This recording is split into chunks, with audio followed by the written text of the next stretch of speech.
Assalamualaikum warahmatullahi wabarakatuh. Pertama-tama saya mohon maaf kepada rekan-rekan media semua karena molor waktunya. Tapi ini bukan kita sengaja, tapi memang kita persiapkan dengan rekan-rekan dari eksternal. Pertama-tama mari kita panjatkan puji syukur kepada Allah Subhanahu wa taala yang tentunya alhamdulillah pada siang menjelang sore ini kita bisa berkumpul sini. Sengaja memang apa yang disampaikan oleh Pak Karopenmas tadi pada kesempatan sore hari ini kita dari Mabes Bareskrim akan menyampaikan perkembangan penegakan hukum pelaku aksi kerusuhan tanggal 25 sampai dengan 31 Agustus yang lalu. Ini kita datakan seluruh jajaran Polda, ada 15 Polda jajaran yang kita datakan. Perlu kita sampaikan kepada rekan-rekan media bahwa penegakan hukum yang dilakukan oleh Polri bersama seluruh jajaran Polda, penegakan hukum hanya dilakukan terhadap pelaku yang melakukan kerusuhan. Jadi sekali lagi, penegakan hukum yang dilakukan oleh jajaran itu adalah semuanya pelaku yang melakukan kerusuhan, bukan masyarakat yang melakukan demo. Karena kalau demo memang itu sudah ada aturannya. Jadi itu yang kami tegaskan di awal. Sampai dengan saat ini Polri telah menangani 246 laporan polisi yang ditangani di tingkat Mabes, ada yang ditangani oleh Ditdipit Siber Bareskrim dan juga 15 satuan wilayah Polda dengan rincian sebagai berikut. Yang pertama adalah Polda Jambi. Ini datanya ada, silakan rekan-rekan juga bisa melihat langsung. Polda Jambi menangani 6 laporan polisi dengan 3 tersangka dewasa. Memang ini kita bedakan nanti antara tersangka yang dewasa dan anak-anak, karena yang anak-anak ini pasti sesuai ketentuan undang-undang perlakuannya beda, perlakuannya khusus.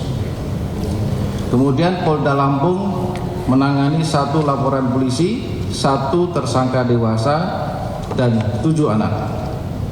Polda Sumatera Selatan ada 12 laporan polisi, 23 tersangka dewasa dan 3 anak. Berikutnya Polda Banten ada 1 laporan polisi, 2 tersangka dewasa. Polda Metro Jaya 36 laporan polisi dengan 200 tersangka dewasa dan 32 anak. Polda Jawa Barat ada 30 laporan polisi dengan 80 tersangka dewasa dan 31 anak. Berikutnya Polda Jawa Tengah ada 40 laporan polisi dengan 80 tersangka dewasa dan 56 anak. Polda Jawa Timur ada 85 laporan polisi dengan 185 tersangka dewasa dan 140 anak. Berikutnya Polda DIY 9 laporan polisi dengan 4 tersangka dewasa dan 1 anak. Polda Bali 4 laporan polisi, 10 tersangka dewasa dan 4 anak. Polda NTB 2 laporan polisi, 15 tersangka dewasa dan 6 anak. Polda Kalimantan Barat 3 laporan polisi, 1 tersangka dewasa dan 3 anak. Polda Kalimantan Timur 1 laporan polisi dan 7 tersangka dewasa. Polda Sulawesi Barat 2 laporan polisi, 2 tersangka dewasa. Polda Sulawesi Selatan 10 laporan polisi, 46 tersangka dewasa dan 12 anak. Berikutnya yang sampaikan tadi di tingkat Mabes Bareskrim, di Direktorat Tindak Pidana Siber Bareskrim ada menangani 4 laporan polisi dengan 5 tersangka dewasa. Ini kalau tidak salah beberapa waktu yang lalu sudah dirilis oleh Pak Dirtipid Siber. Rekan-rekan sudah mengikuti juga. Dari seluruh laporan tersebut, Polri telah menetapkan ada total 959 orang tersangka dengan rincian 664 tersangka dewasa dan 295 anak. Para tersangka dijerat dengan berbagai pasal sesuai perbuatannya. Ini pasal-pasal yang disangkakan kepada para tersangka.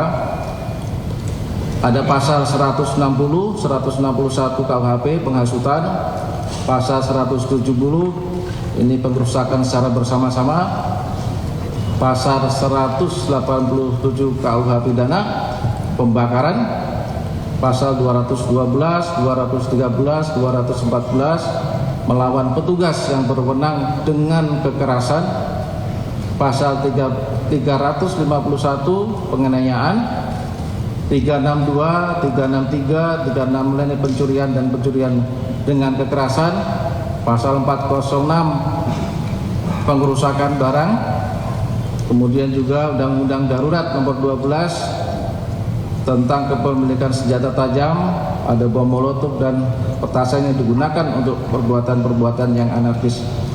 Pasal 29 ayat 2 Undang-Undang ITE ujaran kebencian berdasarkan sara, pasal 32 ayat 1 ITE tentang manipulasi data elektronik.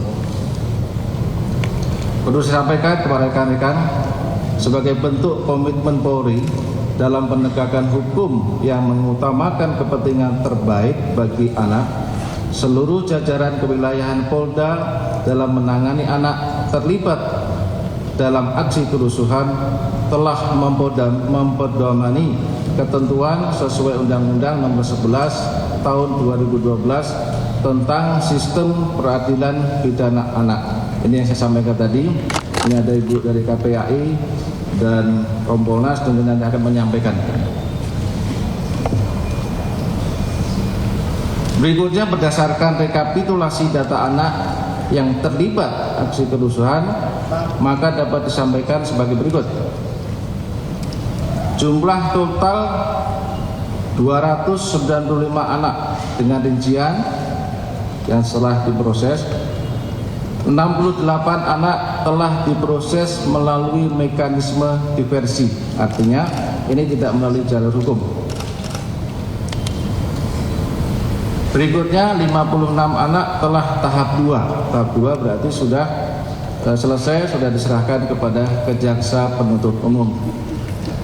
Kemudian 6 anak telah berkasnya P21 dinyatakan lengkap, dan 160 anak ini masih berkasnya masih dalam tahap 1 pemberkasan proses. Disampaikan kepada rekan-rekan terkait dengan modus operandi dari beberapa perkara. Ini bisa kita ambil modus operandinya.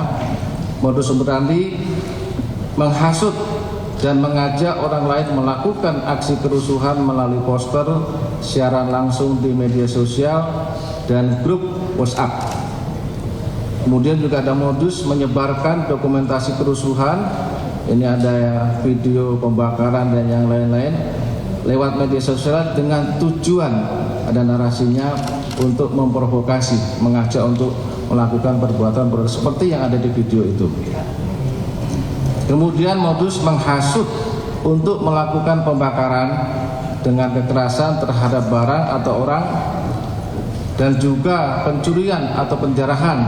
Ini fakta yang ada, pencurian, penjarahan, pembakaran kantor DPRD, ada kantor kejaksaan, kantor gubernur, kantor polisi juga ada beberapa, dan Mako Polres maupun Mako Pospol. Kemudian modus membuat, membawa, menyimpan, menggunakan bom molotov dan benda-benda berbahaya lainnya yang tentunya ini digunakan untuk melakukan perbuatan-perbuatan yang anarkis tadi. Kemudian modus melakukan penganiayaan terhadap petugas dan masyarakat. Kemudian ini beberapa barang bukti, ini hanya sampel beberapa contoh barang bukti yang ada ditangani oleh jajaran wilayah. Ini hanya sebagian saja yang bisa kita tampilkan foto-fotonya. Ada bom molotov, ada senjata tajam, ada poster ujaran kebencian, kendaraan-kendaraan yang dipakai, ada korek api, batu yang dipakai untuk melempar dan membakar, ada rekaman CCTV, handphone, dan tentunya ada akun-akun media sosial yang kita lakukan penyitaan untuk kita analisa. Berikutnya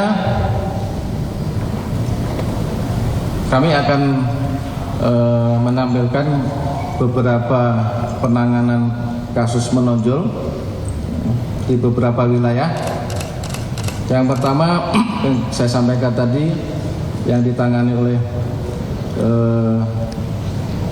Direktorat Pidana Siber di Barreskrim.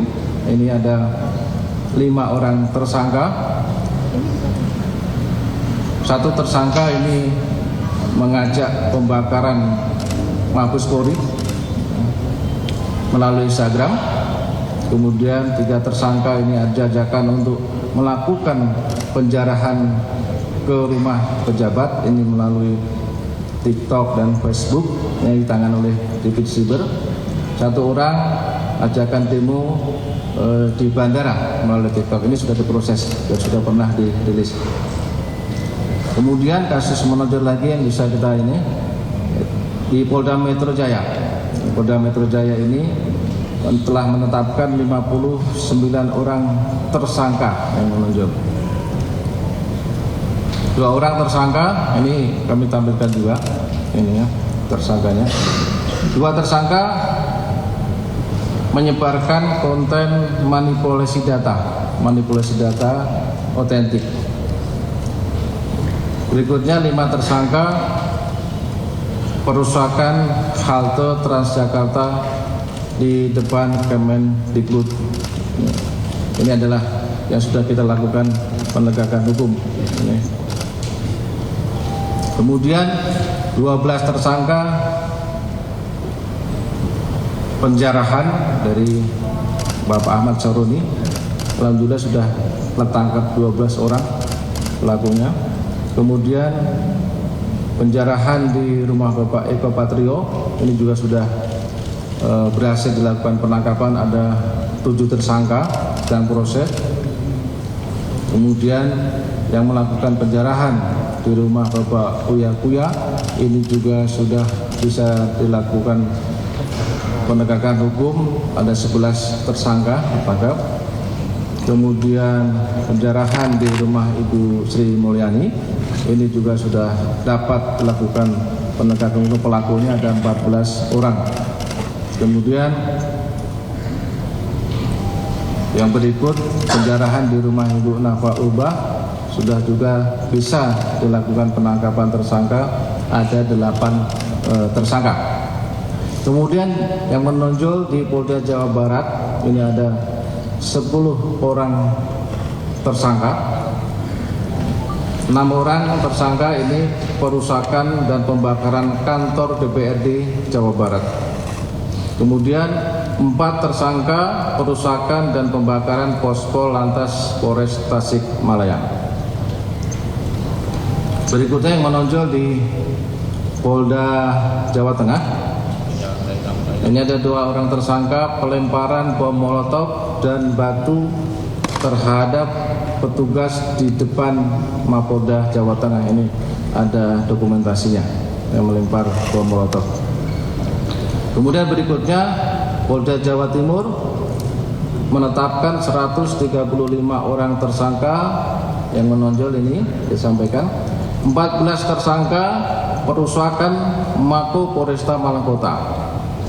Dan 14 tersangka. Kemudian 11 tersangka penyerangan terhadap anggota dan pembakaran pos lantas Warung Sidoarjo. Berikutnya 49 tersangka pembakaran Gedung Negara Gerahadi dan Polsek Tegal Sari Surabaya. Ini ada 49 tersangka yang sudah diamankan. Berikutnya 27 tersangka perusakan dan pembakaran kantor DPRD Kabupaten Blitar. Berikutnya 33 tersangka atas perusakan Mapores Blitar Kota. Dan 1 tersangka pelemparan bom molotov di Posko Lantas Pandaan Kabupaten Pasuruan. Berikutnya di Polda DIY ada 1 yang menonjol, yaitu pembakaran perusakan Pos Lantas Polresta Sleman, itu ada 1 tersangka. Berikutnya di Polda Sulawesi Selatan ada total 57 tersangka dengan rincian 28 tersangka pembakaran, perusakan dan penjarahan di kantor DPRD Kota Makassar. Berikutnya 14 orang tersangka pembakaran, perusakan dan penjarahan di kantor DPRD Provinsi Sulawesi Selatan. Dokumentasinya. Kemudian 8 orang tersangka perusakan, pembakaran dan penjarahan di Pos Lantas Makassar. Berikutnya 3 orang tersangka atas penganiayaan pengemudi ojol.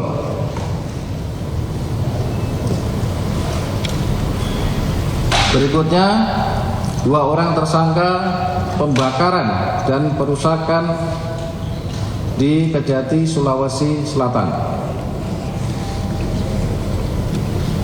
Kemudian 2 orang tersangka perusakan kantor DPRD Kota Palopo. Itu beberapa kasus menonjol yang bisa disampaikan, beberapa kasus menonjol di beberapa wilayah Polda. Kami sampaikan kepada rekan-rekan media bahwa terkait penegakan hukum ini, Polri akan terus berkomitmen dalam melaksanakan penegakan hukum dan tentunya proses penyidikan ini terus berlanjut. Ada pengembangan-pengembangan dan kita berkomitmen mengembangkan kasus itu untuk mengungkap siapapun yang terlibat, cukup bukti akan ditindak tegas sesuai dengan hukum yang berlaku. Nah, tentunya ini juga merupakan langkah juga dalam menciptakan situasi Kamtibmas yang aman, terkendali dan kondusif. Saya kira itu yang bisa kami sampaikan. Ini adalah perkembangan proses penegakan hukum di 15 Polda dan Barreskrim. Terima kasih. Saya kembalikan kepada Pak Karopenmas.